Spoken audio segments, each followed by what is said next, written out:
Notebook IAS संस्थान में आप सभी लोगों का भरपूर स्वागत है। हम लोग Uttar Pradesh RO 2023 crash course की श्रृंखला में बातचीत कर रहे थे और इस श्रृंखला में स्पेशल हम जीएस से संबंधित पॉलिटी विषय पे आपसे बातचीत कर रहे थे।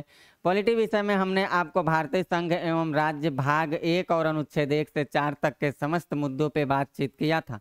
आज जिस मुद्दे पे हम बातचीत करने वाले हैं वो है नागरिकता, यानी कि भारतीय संविधान का भाग 2 और अनुच्छेद 1 से 5 से 11 तक के मुद्दों पे सारी बातचीत करते हैं।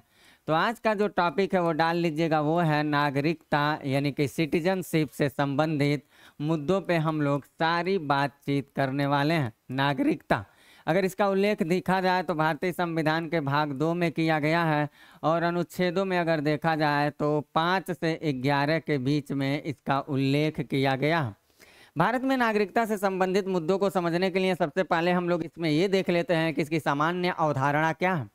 सामान्य अवधारणा में सबसे पहली बात तो ये सवाल बन के आ जाती है कि भारत में नागरिकता किस तरह की है, कौन से स्वरूप में भारतीय नागरिकता को स्वीकार किया गया। क्योंकि दुनिया के देशों को अगर देखा जाएगा तो दुनिया में 2 तरह की नागरिकता दिखाई देती है, कहीं दोहरी नागरिकता तो कहीं एकहरी नागरिकता। तो भारत में कौन सी नागरिकता है, क्या होती है दोहरी नागरिकता, क्या होती है एकहरी नागरिकता, जरा इसको समझ लेते हैं हम लोग। तो हम लोग अगर दुनिया को उठाएं, पूरी धरती पे जितने देश बसे हैं उन देशों को उठाएं तो कहीं पे चलता है संघात्मक, कहीं पे चलता है फेडरल सिस्टम, संघात्मक व्यवस्था, फेडरल सिस्टम जिसको हम लोग कहते हैं, फेडरल गवर्नमेंट होती है, संघात्मक व्यवस्था। और कहीं पे चलता है यूनिटरी सिस्टम जिसको हम लोग कहते हैं एकात्मक व्यवस्था। ये एक चैप्टर है ऑलरेडी, फेडरल सिस्टम है, यूनिटरी सिस्टम। लेकिन इस चैप्टर को हम नहीं पढ़ाने जा रहे, इसमें से एक चीज़ बस खींच के निकालना है। वो एक चीज़ क्या निकालना है, संघात्मक व्यवस्था जो होता है हमेशा ये 2 चीज़ों पे बल देता है। यानी कि यहाँ पे अगर सरकार की भी बात करेंगे तो सरकार 2 होंगे, सरकार जो होंगे वो 2 होंगे। एक जो होगा वो केंद्र पे होगा, एक जो होगा वो सबसे सर्वोच्च शिखर पे होगा और दूसरा जो होगा वो सबसे नीचे होगा। तो ऊपर वाले को केंद्र सरकार कह लीजिए, नीचे वाले को राज्य कह लीजिए। इसके अंडर में भी कुछ क्षेत्र होंगे, इसके अंडर में भी कुछ क्षेत्र होंगे। संघात्मक सरकार 2 तरह से होती है, केंद्र राज्य। और ये राज्य केंद्र के बीच में जो होता संधि समझौता करार होता है, ये जो होता है ये अपने आदमी को क्या करता है, लाइसेंस देता है, गारंटी पत्र देता है। यानी कि कह सकते हैं एक तरह से हम लोग ये कह सकते हैं कि नागरिकता का प्रावधान देता है, नागरिकता का प्रावधान करता है, ये अलग करता है। और ये जो होता है ये अपने लोगों को, राज्यों को अलग से नागरिकता का प्रावधान करता है। तो देश देखा जाए, देश जो है यहाँ पे हम देश कर लिए देश, और इस देश का है ये सरकार, और ये सरकार केंद्र में भी है, राज्य में भी है। संघात्मक की बात करूं, संघात्मक क्या होता है मैं ऑलरेडी एक चैप्टर पढ़ाते समय आपको बताऊंगा, लेकिन यहाँ केवल नागरिकता को निकालना। तो एक नागरिकता तो यहाँ हो गया, एक नागरिकता राज्य देगा, एक देगा केंद्र। तो इसको हम लोग कहते हैं दोहरी नागरिकता। इसको हम लोग क्या कहते हैं, इसको हम लोग कहते हैं दोहरी नागरिकता। और इस दोहरी नागरिकता का दुनिया में सबसे बढ़िया उदाहरण जो दिखाई देता है वो दिखाई देता है यूएस से। वो कौन है, यूएस से। एकात्मक में देखा जाएगा तो यहाँ केंद्र तो बैठा रहेगा, केंद्र, और यहाँ राज्य भी बैठा रहेगा, राज्य। लेकिन ये राज्य जो होगा इस केंद्र के अधीन होता है, अधीन, स्वतंत्र पूर्ण रूप से नहीं होगा, अधीन होगा। इसके जो लोग होंगे उनको नागरिकता नहीं दिया जाता है, ये अपने लोगों को नागरिकता नहीं देता है। लेकिन ये जो होता है अपने लोगों को, समस्त वासियों को नागरिकता ये देता है। ठीक, ये जो होगा ये देता, ये नहीं देता। तो यहाँ पे देखा जाए तो अगर ये देश है, देश की सरकार केंद्र और राज्य में है, तो ये केंद्र सरकार नागरिकता देगी लेकिन राज्य सरकार नहीं देगी। तो इसको हम लोग कहते हैं एकहरी नागरिकता। इसको क्या कहते हैं, इसको कहते हैं एकहरी नागरिकता। एकहरी नागरिकता बोलते हैं, नागरिकता। और इसका दुनिया में सबसे बढ़िया जो उदाहरण दिखाई देता है वो दिखाई देता है ब्रिटेन। बात समझिएगा, नागरिकता अगर आपको जानना है तो दुनिया में 2 तरह की नागरिकता, एक है संघात्मक व्यवस्था अपनाने वाले देशों की नागरिकता जहां दोहरी नागरिकता दिखाई देती है, 2 सरकार दोनों अपनी अपनी नागरिकता देंगे।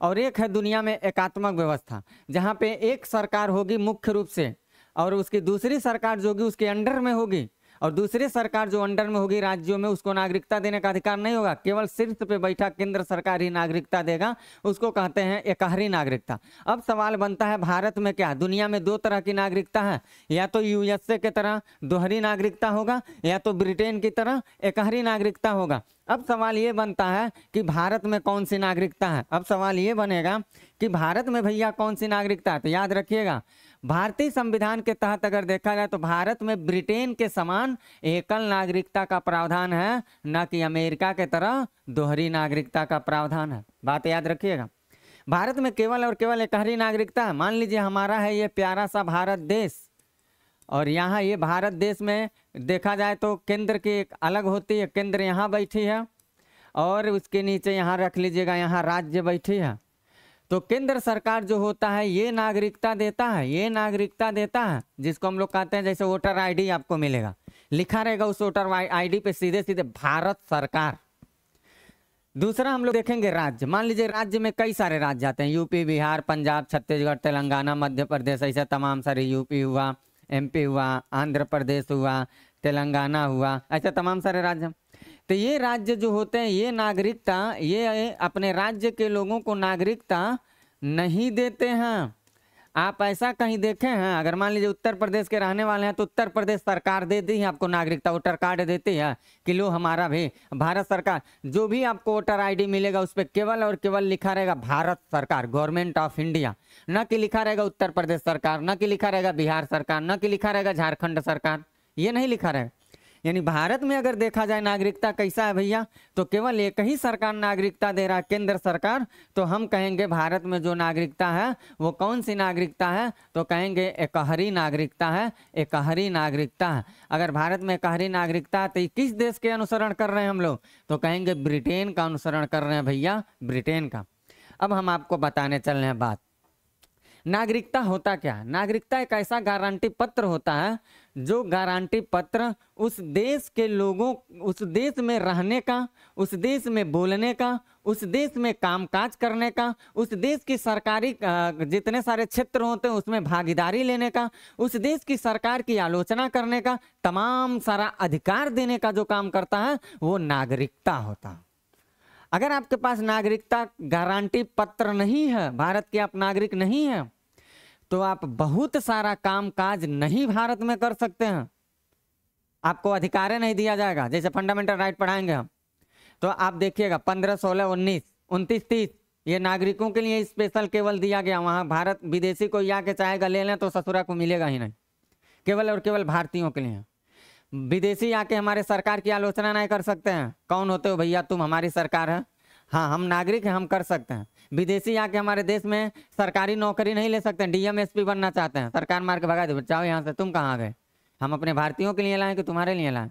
तो नागरिकता कोई पूछेगा क्या है, नागरिक क्या कहिएगा, नागरिकता जो होती है, नागरिक जो होते हैं वो नागरिक किसी भी देश की जो नागरिक होते हैं, ऐसे व्यक्ति, ऐसे देश के ऐसे व्यक्ति, या एक किसी राष्ट्र के भौगोलिक सीमा में रहने वाला ऐसा व्यक्ति जो उस राष्ट्र की सरकार की आलोचना कर सके, जो उस राष्ट्र के अंदर अपने जीवन यापन कर सके, जो उस राष्ट्र के अंदर विधायिका, कार्यपालिका और न्यायपालिका का सदस्य बनने की ताकत रखे, जो उस राष्ट्र के अंदर सरकारी नौकरियों में भागीदारी ले सके, जो उस राष्ट्र में सरकार की आलोचना कर सके, ऐसे तमाम सारे काम, जो उस राष्ट्र में वोट देने का अधिकार रख सके, ऐसी तमाम सारे कामकाज करने वाला जो व्यक्ति होगा उस राष्ट्र में, उसी को नागरिक कहा जाएगा, उसी को नागरिक कहा जाता। तो भारत में भैया एकहरी नागरिकता है, ये बात याद रखिएगा, और ब्रिटेन की तरह नागरिकता है, ये बात याद रखिएगा। और नागरिक क्या होता है, व्यक्ति क्या होता है, वो सीआई क्या होता है, पीआईओ क्या होता है, वो ये सारी बातें जो होते हैं, डोमिसाइल क्या होता है, ये सारी बातें हम अपनी डिटेल की क्लास में बताएंगे। आपके यारों से ताल्लुकात नहीं रखता है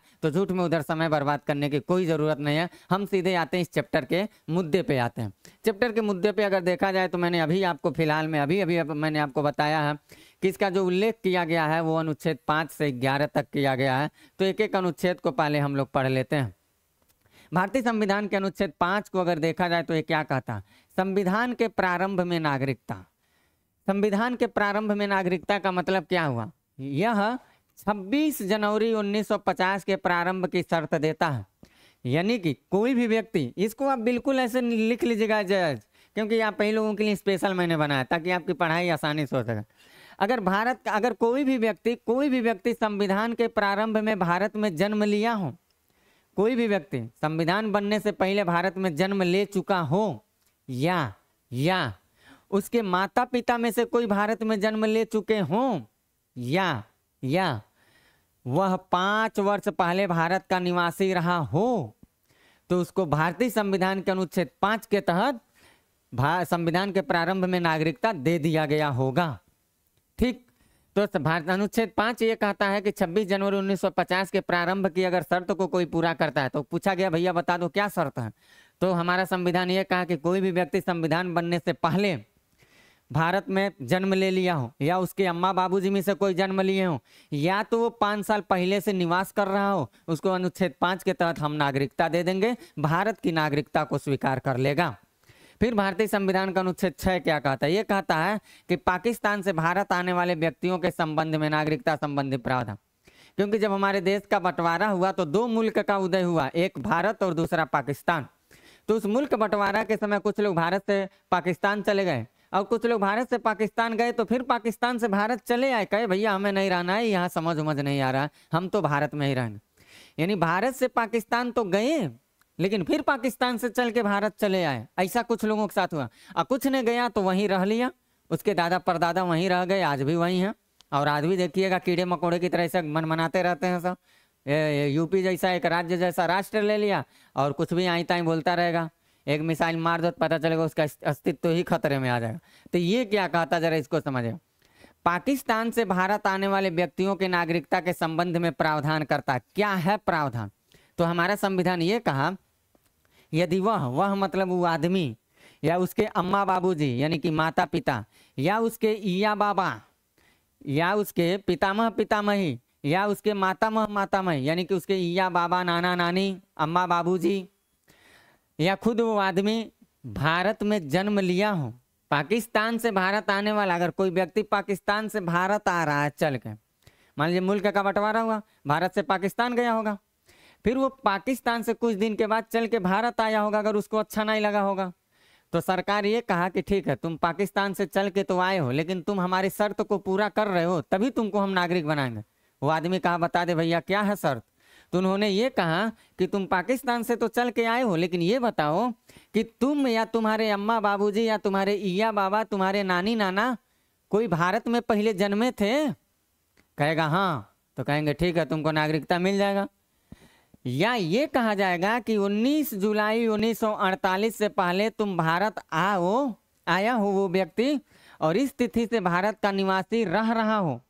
19 जुलाई 1948 यानी कि ये शर्त पूरा कर रहा हो तो वो आदमी 19 जुलाई 1948 से पहले ही आ चुका हो, या अगर 19 जुलाई 1948 के बाद आ रहा है भारत में, तो भारत सरकार से वो नागरिकता के रूप में पंजीकृत करवा लिया हो, कम से कम 6 महीना रहा हो। मतलब मेरी बात समझिएगा, पाकिस्तान से मान लीजिए कोई ए नाम का व्यक्ति आया, कहेगा हमें नागरिकता दे दीजिए, सरकार कहेगा ठीक है देंगे, लेकिन ये बताओ तुम्हारे अम्मा बाबूजी, तुम्हारे नाना नानी या बाबा कोई यहाँ जन्मे थे? कहेगा हाँ ठीक है। फिर कहेंगे कि तुम जब आए हो तो वो डेट देखा जाएगा, 19 जुलाई 1945 से पहले भारत आए हो, आ चुके हो, और इससे पहले रह रहे थे यहाँ? कहेगा हाँ ठीक है। फिर कहेगा, अगर कहेगा नहीं, तब सरकार ऑप्शन ये देगी कि बताओ 19 जुलाई 1945 के बाद अगर 48 के बाद अगर आए, पहले नहीं आए बाद में आए, तो क्या तुम सरकार को सूचना दिए कि हम पाकिस्तान से चल के आए हैं और 6 महीना तुमको सूचना दिए हुए हुआ? कहेगा हाँ, तो सरकार कहेगा डन, तुम हो गए भारत के नागरिक। अगर कहेगा इसमें से कोई भी बात नहीं, तो सरकार कहेगा तुम नहीं हो भारत के नागरिक। ठीक, अब आइए अगली बात, 7 पे चलते हैं। 7 कहता है भारत से पाकिस्तान जाने वाले व्यक्तियों के नागरिकता के संबंध में। 6 क्या था? पाकिस्तान से चल के भारत आया। अब 7 क्या कह रहा? भारत से चल के अगर कोई पाकिस्तान चला गया, उसके संबंध में क्या? तो हमारा ये कहा गया अगर 1 मार्च 1947 के बाद भारत का कोनो आदमी पाकिस्तान चला गया होगा, लेकिन वो 19 जुलाई 1948 से पहले भारत आ गया होगा, 19 जुलाई 1947 को क्या 1948, यहाँ देखिएगा 1 मार्च 1947 को भारत से पाकिस्तान चला गया हो, 1 मार्च 1947 को। लेकिन 1 मार्च 1947 को गया तो, लेकिन वहां से वो क्या हो रहा है, रिटर्न हो जा रहा है। कब? 19 जुलाई 1948 को। तो उसको मान लिया जाएगा, नागरिकता मान दे दिया जाएगा, ये शर्त था। और अगर मान लीजिए 19 जुलाई 1948, 1 मार्च 1947 को गया, लेकिन 19 जुलाई 1948 तक नहीं आ पाया, उसके बाद आ रहा है, तो भी कोई दिक्कत नहीं है। तो क्या है, अगर उसके बाद आएगा तो सरकार के द्वारा उसको नागरिकता के रूप में पंजीकृत होना पड़ेगा, और जब पंजीकृत हो जाएगा, 6 महीना रह लेगा, तो वही 6 वाली कंडीशन लागू हो जाएगी, तो नागरिक बना दिया जाएगा। मतलब समझिए, भारत से कोई व्यक्ति है, चला गया पाकिस्तान। कब गया? तो 1 मार्च 1947 के बाद भारत से कहाँ चला गया? पाकिस्तान। अगर वो गया, उसको नहीं अच्छा लगा, 19 जुलाई 1948 तक आ गया, तो बन गया नागरिक।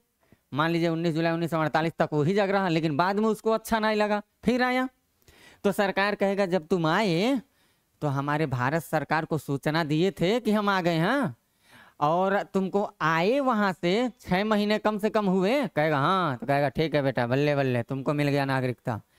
अब आते हैं अनुच्छेद 8 के बारे में। ये कह रहा भारत से बाहर रहने वाले भारतीय उद्भव के व्यक्तियों के संबंध में नागरिकता। यहाँ ये बात आपको याद रखना, अगर कोई भी व्यक्ति, उसके अम्मा बाबूजी, दादा दादी, अगर अविभाजित भारत होने से पहले यहाँ पैदा हो गए हो, लेकिन व्यक्ति जो है वह व्यक्ति जो है वो भारत के बाहर जाके रह रहा हो, फिर भी उसको भारत की नागरिकता दे दी जाएगी।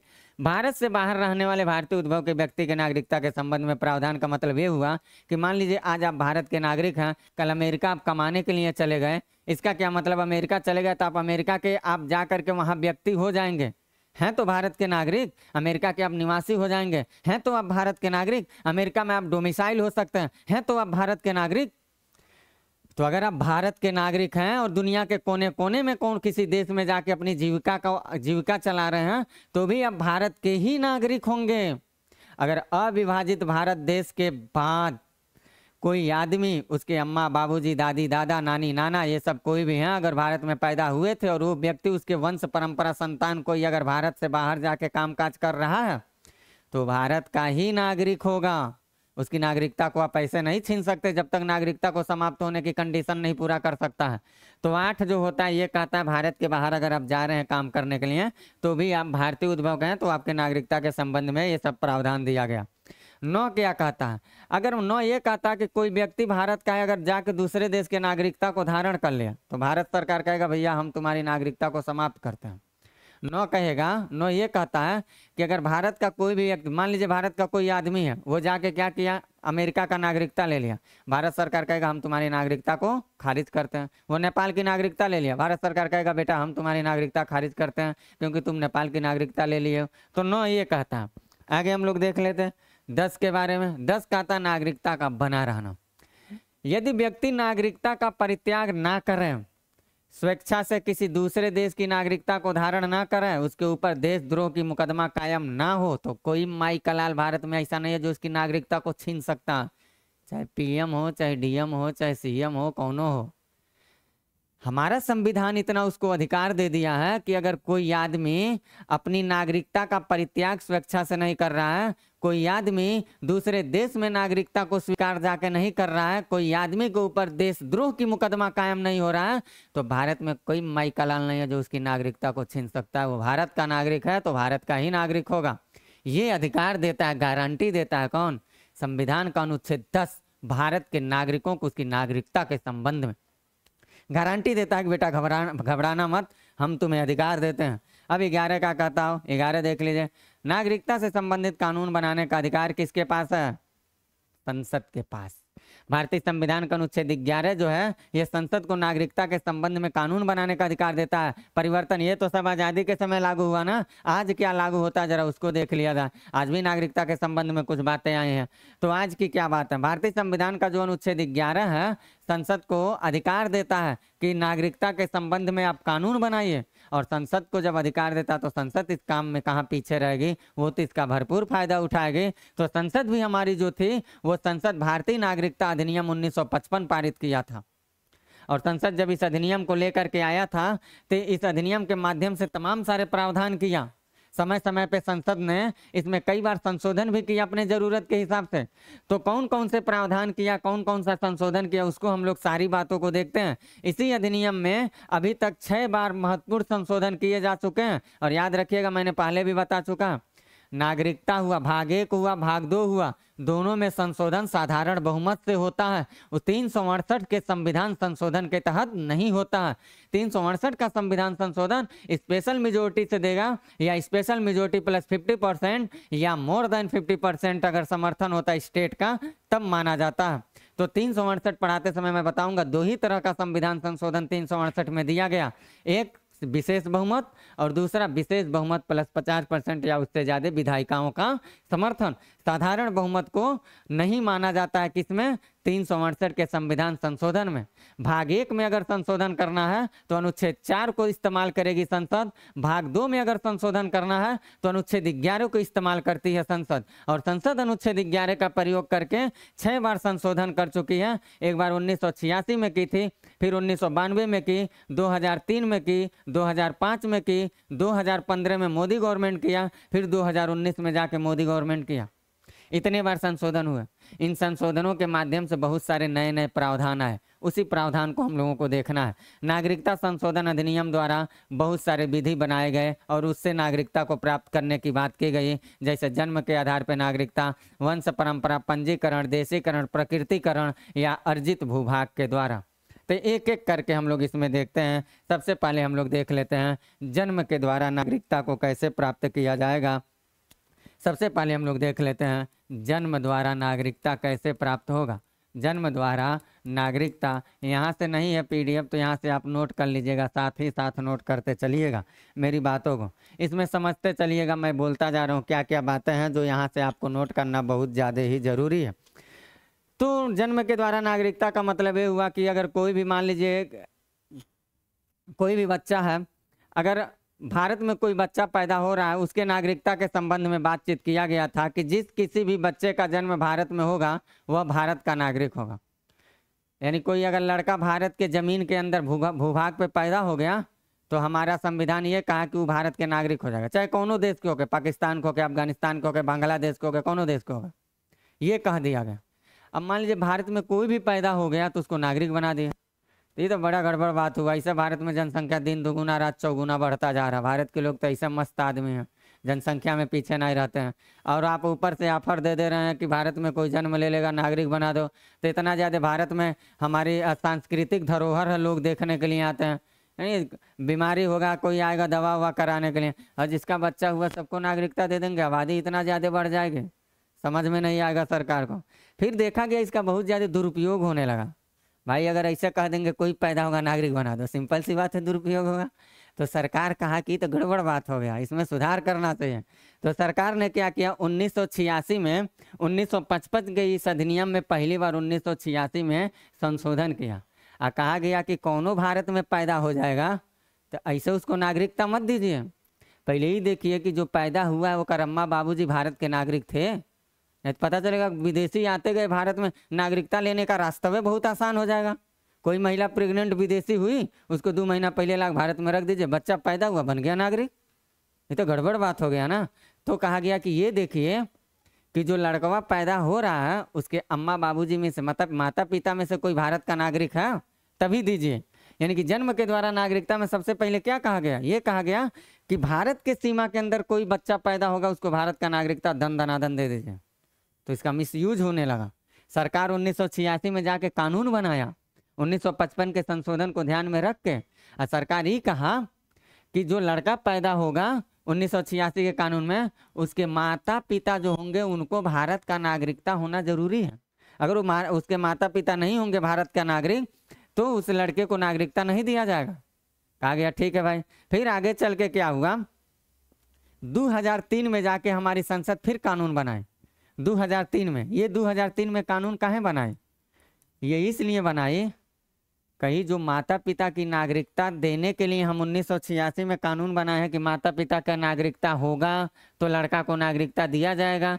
तो 2003 के कानून में ये कहा कि पहले उस लड़के के माता पिता की नागरिकता को चेक किया जाएगा कि कहीं फर्जीवाड़ा नागरिकता नहीं ना भारत के। अगर ओरिजिनल नागरिक होगा तभी उसका लड़का पैदा होगा तो उसको नागरिकता दिया जाएगा। बात समझिएगा। जन्म के आधार पर नागरिकता कोई पूछेगा तो आप क्या कहेंगे? मेरी 3 बातें याद रखिएगा। पहला, शुरुआत में सरकार फ्री कर दिया, जो आए भारत में पैदा करके चले जाए भारत का बन गया नागरिक। फिर सरकार को लगा नहीं गड़बड़ हो रहा, तो सरकार इस 1986 वाला में क्या कर रहा, संशोधन, और कह रहा नहीं उसके माता पिता को देखिए कि नागरिक है कि नहीं है। कहा गया ठीक है। फिर 1986 के बाद 2003 में सरकार को फिर ज्ञान आ रहा है, कह रहे भाई ओकर माता पिता की नागरिकता पे दे रहे हैं, लड़का पैदा हो रहा है, लेकिन ये देखिए ओकर माता पिता सही में नागरिक हैं कि फर्जीवाड़ा है, जांच तो करिए। तो 2003 में ही प्रावधान है। तो जन्म के आधार पर नागरिकता कुछ ये कहता है। दूसरा हम लोग देखते हैं, दूसरा क्या है, ये यहाँ लिख लीजिए, वंश परंपरा। दूसरा क्या है? वंश परंपरा के आधार पर। वंश परंपरा क्या कहता हो? तो वंश परंपरा को भी 2 लाइन समझ लीजिए। वंश परंपरा ये कहता है, पहले का ये नियम था, पहले एक नियम था, क्या था कि लड़के का पहचान उसके बाप के नाम से होगा, माता के नाम से ना होगा। जैसे लगता था कि पुरुष जो हैं उनको भगवान ने भेजा है, अब महिलाओं बेचारी को कोई कदर नहीं। महिला का इतना रोल होता है समाज में। अब पुरुष अपने आप को दादा बनने की कोशिश करते हैं। आप देखिएगा सामाजिक स्तर से देखिए चाहे बायोलॉजिकल देखिए। अभी मैं प्रूव कर देता हूं, क्योंकि मैं बायो भी पढ़ाता हूं। अभी आपको प्रूव करके दिखाऊंगा कि एक लड़का को पैदा करने में पिता से ज्यादा भूमिका माता की होती है। पिता से ज्यादा भूमिका पिता क्या करता? कुछ नहीं करता। माता उससे ज्यादा रोल निभाती है। लेकिन पहचान कैसे होता? बाप के नाम से। काहे को होगा? माई के नाम से भी करो, उसके माता के भी नाम से करो भाई। सरकार को ये लगा बाद में, पहले की व्यवस्था ये थी कि वंश परंपरा के आधार पर बच्चा के नागरिकता दिया जाता था। कहा जाता था कि माता का कोई वंश नहीं होता, पिता का वंश होता। जैसे लगता था पुरुष ही इस देश के दादा हैं, अब महिला के कोनो अधिकार है नहीं। ये तो गलत बात है। जितना पुरुष की भूमिका उतना महिला की भूमिका। अगर बेटा बाप के नाम से जाना जाएगा तो बेटा माँ के नाम पे से भी जाना जाएगा। अगर बेटा को पैदा करने में बाप का रोल है तो बेटा को पैदा करने में माँ का भी रोल है। दोनों का सिंपल सी बात है। 14 जब यहाँ अनुच्छेद चलता है, सबके लिए समानता लाओ। काहे को पुरुष को बहुत ज्यादा बना दे रहे हो, महिला को कमजोर कर दे रहे हो? ऐसा नहीं होना चाहिए। तो देखिए हुआ क्या, बच्चे के जन्म जब होता था तो उसके पिता को देखा जाता था भारत का है कि विदेश का है। अगर पिता भारत का है तो कहा जाता था इसको भारत का नागरिकता देगा। ठीक है, बल्ले बल्ले, विदेशी है तो नहीं दिया जाएगा। लेकिन अगर मान लीजिए भारत का कोई लड़का नेपाल के किसी लड़की से शादी कर लिया, अब उसका लड़का हुआ, पैदा हुआ बच्चा, तो बाप के नागरिकता के आधार पर लड़का भारत का नागरिक बन गया। लेकिन मान लीजिए नेपाल का कोई लड़का भारत की किसी लड़की से शादी कर लिया, तो अब ये लड़की चली जाएगी नेपाल। तो नेपाल में जब इस लड़की का बच्चा होगा तो लड़की का बच्चा नेपाल का नागरिकता तो ले लेगा, लेकिन लड़की जो है भारत की है। उसका लड़का चाह रहा है कि हमारी अम्मा भारत की है, तो हम क्या करें, हमें भारत का नागरिकता चाहिए। तो हमारा सरकार ये कहता था कि तुम्हारे बाप कहाँ के हैं? तो कहता था मेरा बाप नेपाल का है। तो सरकार कहती जाओ नेपाल की नागरिकता लो। तुम्हारे माता के आधार पे हम नागरिकता नहीं देंगे, केवल और केवल बाप के आधार पे नागरिकता देंगे। यह गड़बड़ काम होता था। फिर हमारी सरकार 1992 में जाके संशोधन किया इस समय, और कहा कि जिस तरह से पिता के वंश के आधार पे नागरिकता दिया जा रहा है, उसी तरह से माता के वंश के आधार पे भी नागरिकता दो। अगर कोई नेपाल का लड़का भारत की लड़की से शादी कर लेता है और भारत की लड़की नेपाल चली जाती है, इस लड़की का जो लड़का होगा, बच्चा होगा, अगर वो चाहेगा भारत की नागरिकता लेना तो अपने माता के नागरिकता के आधार पे भारत की नागरिकता लेगा, हम देंगे। ये कानून आया 1992 में। लेकिन 1992 से पहले क्या था? वही 1992 से पहले ये था कि लड़के को नागरिकता केवल बाप के नाम पे मिलती थी, माँ के नाम पे नहीं मिलती थी। यानी नेपाल, भारत की लड़की नेपाल शादी कर लेती तो उसका जो औलाद पैदा होता वो भारत का कतई नागरिक नहीं होता। ये 1992 के पहले कानून था। और देखिए कितना समाज की विडंबना है, जरा देखिएगा। मान लीजिए यहाँ पे पुरुष है, मैं थोड़ा सा आपको बायोलॉजी बता देता हूँ, और यहाँ पे है महिला। इसने क्या किया? इसने अपना स्पर्म दिया, स्पर्म, ये अपना स्पर्म दिया। महिला जो है इसने क्या किया? अपना ओवम दिया, ओवम। ये जो है ये अपना ओवम दिया, अंडाणु दिया। अभी हम जब आपको पढ़ाएंगे वो टॉपिक पढ़ाएंगे आपको, तो वहाँ मैं स्पेशल आपको बताने की कोशिश करूँगा। ये चल क्यों नहीं रहा? वहाँ मैं स्पेशल आपको बताने की कोशिश करूँगा। ये जो होता है यहाँ गर्भाशय होता है महिलाओं का, और यहाँ से जो है यहाँ फेलोपियन ट्यूब होता है, यहाँ अंडाणु रहते हैं, अंडा रिलेशनशिप बनाने के बाद ये यहाँ से जाता है, स्पर्म पुरुष का यहाँ से जाता है, और यहाँ से मैं ये डिटेल में बायो पढ़ाता हूँ, वहाँ बताऊँगा। यहाँ आएगा, यहाँ मुलाकात करते हैं सब, फिर यहाँ आता है, यहाँ लड़का बनता है, तैयार होता है, उसके बाद पैदा होता है। अब जरा समझिएगा, पिता क्या देता है? केवल अपना स्पर्म दिया, मतलब जो पुरुष हुआ। महिला ने क्या दिया? ओवम दिया। ये दोनों के मुलाकात होगा। जब ये दोनों का मुलाकात होगा, ये दोनों का क्या हुआ? मुलाकात हुआ। तो मुलाकात होने के बाद स्ट्रक्चर तैयार होगा, सारे प्रोसेस चलेंगे। ये प्रोसेस इस यूटेरस में आएगा। यूटेरस में आएगा तो यूटेरस में माँ ने अपना ओवम दिया, पिता ने क्या किया? अपना स्पर्म दिया। इसके अलावा जो महिला होती है, ओवम के साथ साथ जब बच्चा को अपने अपने पेट में पालती है तो वो अपना माइटोकॉन्ड्रिया जीन भी देती है। याद रखिएगा, माइटोकॉन्ड्रिया जीन भी देती है। यानी माँ जो होती है वो डबल काम कर रही है। ओवम तो दे रही है महिला, साथ ही साथ माइटोकॉन्ड्रिया जीन भी देती है।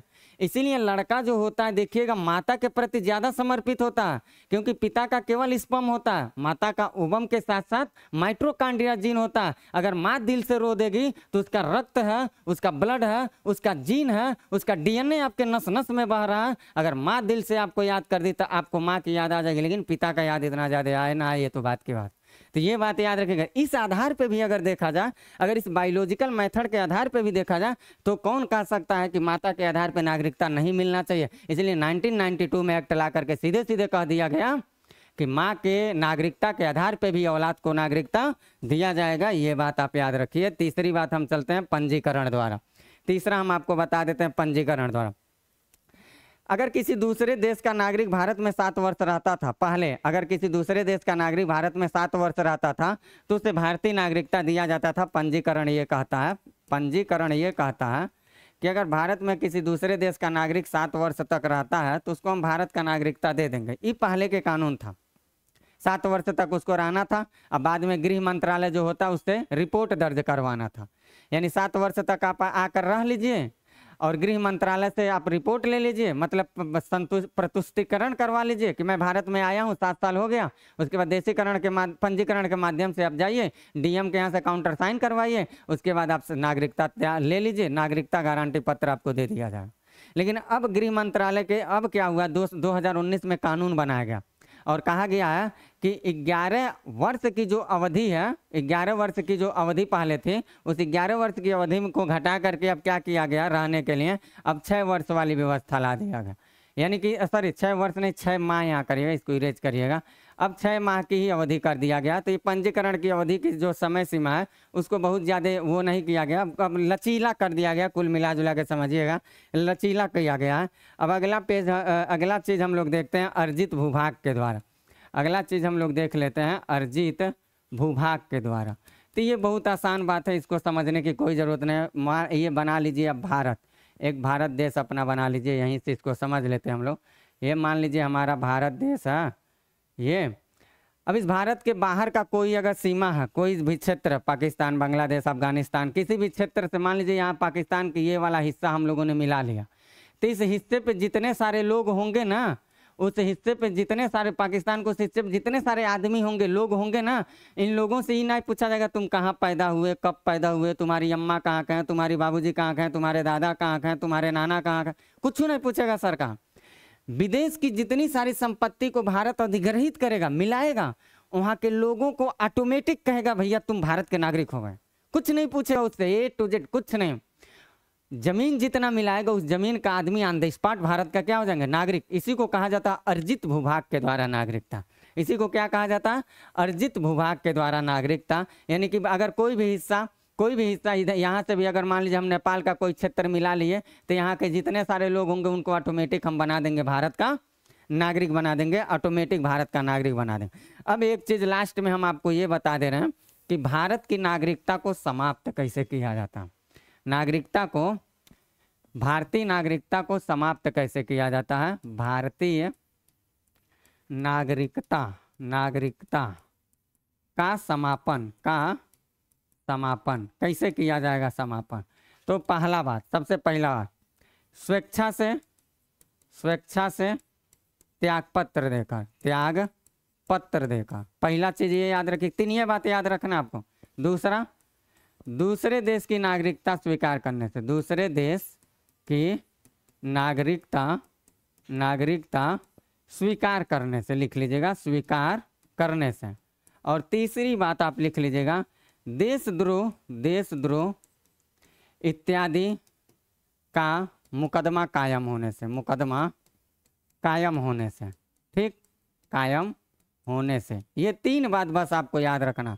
भारत की नागरिकता आपका कैसे चला जाएगा? तो सबसे पहला बात भैया, आप दूसरे देश की नागरिकता, आप स्वेच्छा से कह दीजिए हमें भारत की नागरिकता नहीं लेना है, त्याग देना है, स्वेच्छा से अपने मर्जी से बिना दबाव के, तो सरकार कहेगा ठीक है बेटा जाओ, कोई दिक्कत नहीं।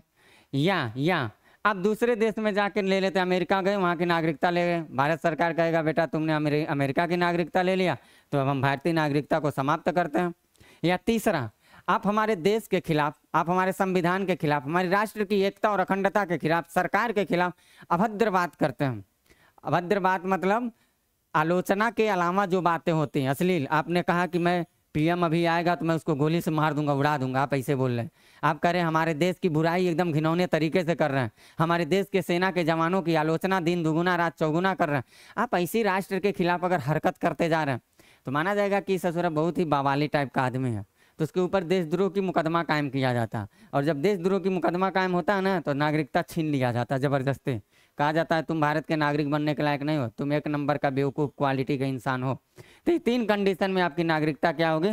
समाप्त कर दी जाएगी। तो नागरिकता के समापन से संबंधित आप इस बात को याद रखिएगा। इसके बाद अब हम लोग अगली जो टॉपिक देखेंगे वो फंडामेंटल राइट होगा। सरसरी निगाह से मैंने पूरी बातों को बताने की कोशिश किया, आरओ को ध्यान में रख करके।